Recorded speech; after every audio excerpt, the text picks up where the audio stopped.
आज जो जानकारी मैं आप सभी के साथ शेयर करने जा रही हूँ, ये जानकारी डेस्टिनी ऑफ सोल्स बुक से ली गई है।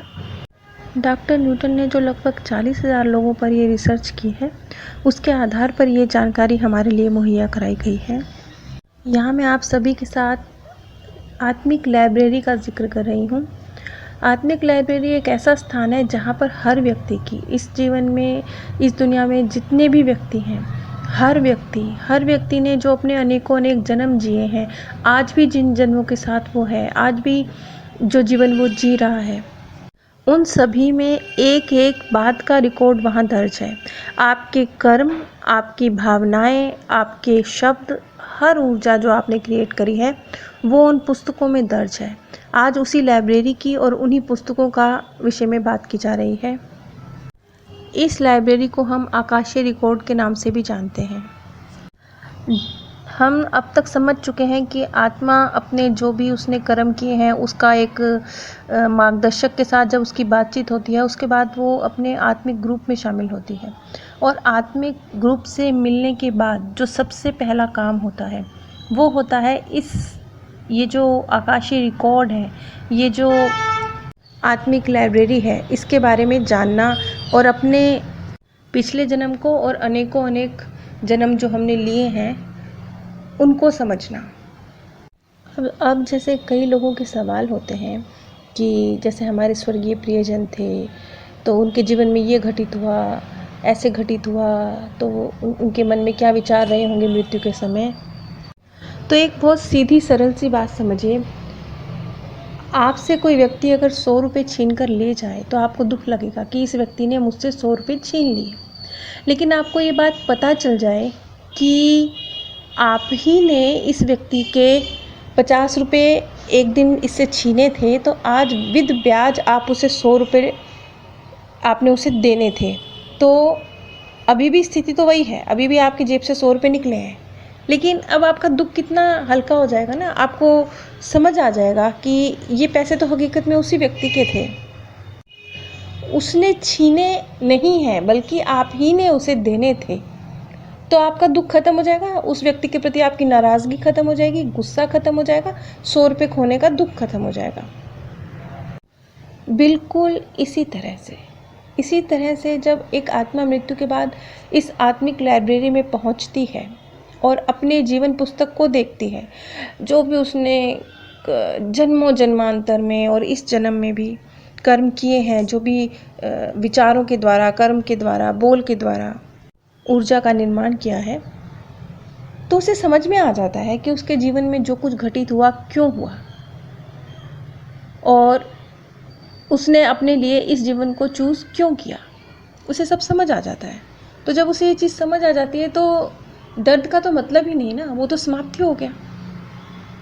अब यहाँ पर जिस तरीके से लाइब्रेरी का वर्णन किया गया है, पहले मैं उसका वर्णन कर रही हूँ, उसके बाद हम उस पुस्तकों का जिक्र करेंगे जिसमें हमारा आकाशीय रिकॉर्ड होता है। लेकिन पहले हम वो लाइब्रेरी किस तरह की है इस चीज़ को समझेंगे। ये एक बड़ा सा आयताकार स्थान होता है जहाँ पर आप इन्हें मार्गदर्शक कह लीजिए, हमारे मार्गदर्शक भी वैसे हमारे साथ होते हैं, लेकिन एक दिव्य आत्मा भी उस लाइब्रेरी में हमारे साथ होती है जो हमें हमारे आकाशीय रिकॉर्ड के विषय में बतलाती है और हमारे आकाशीय रिकॉर्ड के विषय में हमें हमारी पुस्तकों के साथ रूबरू कराती है। यहाँ एक लंबी टेबल भी होती है, लेकिन एक दूरी होती है। ऐसा नहीं कि आत्माएं एक दूसरे के आकाशीय रिकॉर्ड्स को देखती हैं, नहीं, ऐसा बिल्कुल नहीं है। हर आत्मा स्ट्रिक्टली सिर्फ अपने ही रिकॉर्ड्स को देखती है, वो किसी अन्य के रिकॉर्ड को नहीं देखती। तो पूरी तरह से बिल्कुल दूरी होती है। हर आत्मा की एक गोपनीयता का ध्यान रखा जाता है। यहाँ पर एक बात और स्पष्ट की गई है कि जो मार्गदर्शक साथ में आते हैं आत्माओं के, वो सभी बातें समझाकर फिर यहाँ से चले जाते हैं। यहाँ वो आत्माओं के साथ रहते नहीं हैं। इन पुस्तकों में एक विशेषता और होती है, विशेषता कह लीजिए या आपका खुद का जो सत्यता को देखने के बाद नज़रिया बदल जाता है, वो कह लीजिए वो ये कि आप अपने पूर्व जन्मों को देखने के बाद अपने संभावित जन्मों का अंदाज़ा लगा सकते हैं, क्योंकि वो उसी के ऊपर आधारित होंगे। आपके पास्ट कर्म आपके आने वाले जन्मों को निर्धारित करेंगे। अब यहाँ पर जो थोड़ी कठिन शब्दावली का प्रयोग किया गया है उसे मैं एग्जैक्टली आपको पढ़ के बताती हूँ। आकाश का मूल अर्थ संपूर्ण ब्रह्मांडीय स्मृति का सार है, जो कि दृश्य और श्रव्य चुंबकीय टेप की भांति अस्तित्व की प्रत्येक ऊर्जा तरंग को दर्ज कर रही है। अब आकाश का मूल अर्थ संपूर्ण ब्रह्मांडीय स्मृति का सार है। संपूर्ण ब्रह्मांड में जितनी भी आत्माएं हैं, जो भी उनकी भावनाएं, उनके कर्म, उनकी विचार, उन सब से जो ऊर्जा तरंगें निकल रही हैं, उनका रिकॉर्ड है आकाश में। आकाश का अर्थ ही है सब पूर्ण ब्रह्मांडीय स्मृति का सार। सिर्फ इतना नहीं, जब आत्माएं इन पुस्तकों को पढ़ती हैं तो उन्हें वो क्या कर सकती थी और उन्होंने क्या किया। जो दिव्य आत्माएं हमारा साथ देने के लिए वहाँ मौजूद होती हैं, वो हमें ये भी स्पष्ट करती हैं कि आपने क्या किया और आप क्या क्या कर सकते थे। आप अगर कोई और निर्णय लेते तो आपका जो रिज़ल्ट होता कुछ और होता और फिर आपके आने वाला भविष्य कुछ और होता। और उन सब फैसलों का क्या भविष्य होता वो भी हम इन पुस्तकों में देख सकते हैं। मान लीजिए आपके जीवन में कोई परिस्थिति आती है और आप 3 फैसले ले सकते हैं। पहला फैसला आप ले सकते हैं कि आप लड़ ही नहीं सकते उस परिस्थिति से, इसलिए आप बिल्कुल भागने का फ़ैसला लेते हैं, आप आत्महत्या का फ़ैसला लेते हैं।